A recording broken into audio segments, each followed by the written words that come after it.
வணக்கம். இன்னைக்கு ஒரு குட்டி கதை. ஒரு பிரபலமான பேச்சாளர் மேடைக்கு வராரு பேசுறதுக்கு. அவருடைய பேச்சை தொடங்குவதற்கு முன் ஒரு $20 நோட்டை எடுத்து உயர்த்தி காட்டுகிறார். எல்லோரும் பாக்குறாங்க. இந்த $20 நோட்டு யாருக்கெல்லாம் வேணும் அப்படின்னு கேட்கிறார். உடனே 200 நபர்களை கொண்ட அந்த கூட்டம் கைகளை உயர்த்தது. எல்லோருமே கைகளை உயர்த்தி கேட்கிறாங்க. உடனே அந்த $20 நோட்டை எடுத்து நல்ல கசக்கிறார். கசக்கிட்டு மீண்டும் அந்த நோட்டை உயர்த்தி, இப்போ இந்த $20 நோட்டு யாருக்கெல்லாம் வேண்டும் அப்படின்னு கேட்கிறார். மீண்டும் 200 நபர்களை கொண்ட அந்த அரங்கம் மீண்டும் கைகளை உயர்த்தது. எல்லோருமே வேணும்னு கேட்கிறாங்க. உடனே அப்படியா அப்படின்னுட்டு அந்த நோட்டை தரையில போட்டு நல்ல காலால மிதிச்சு கசக்கிறார். மீண்டும் அந்த நோட்டை எடுத்து உயர்த்தி காட்டுறார். இப்போ இந்த $20 நோட்டு யாருக்கு வேணும் அப்படின்னு கேட்கிறார்.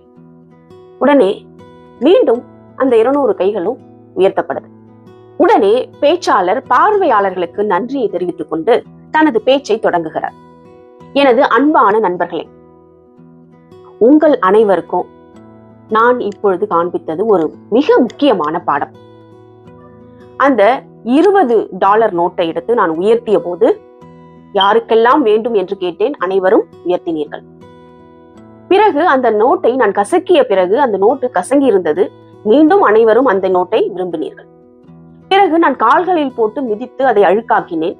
மீண்டும் அதை கேட்டேன், இது யாருக்கெல்லாம் வேண்டும் என்று. அனைவரும் வேண்டும் என்று விரும்பினீர்கள் இல்லையா?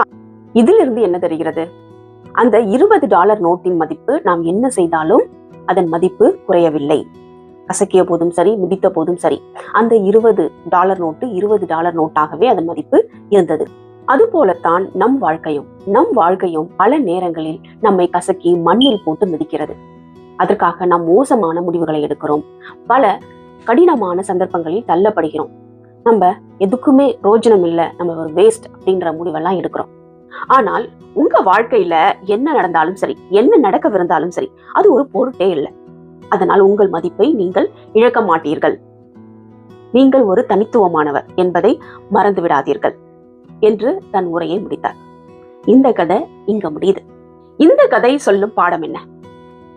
உங்களுடைய மதிப்பு, நீங்க என்னவாக இருக்கிறீர்கள் என்பதில் தான் உள்ளது.